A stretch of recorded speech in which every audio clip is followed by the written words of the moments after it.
وهذا ترى نقطة جدا مهمة. وزكريا إذ نادى ربه ربي لا تذرني فردا وأنت خير الوارثين، فاستجبنا له ووهبنا له يحيى وأصلحنا له زوجه. شنو الأسباب؟ القرآن الكريم يجاوب عن السبب. ما هو السبب؟ لأننا استجبنا الدعاء. كثير من الناس تدعو لكن ما تشوفه في استجابة. القرآن الكريم يعطي الإجابة.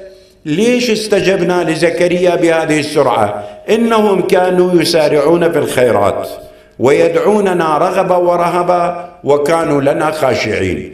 يعني الإنسان يفترض أن يكون منظم العلاقة مع الله تبارك وتعالى في السراء والضراء. اكو نمط من الناس تشوفه وقت الرخاء عنده اخلاق يعني شوي زين، لكن مجرد ان ينفعل او يعصب او شيء يطلع من طوره وينسى المنظومه الاخلاقيه كلها تختل عنده.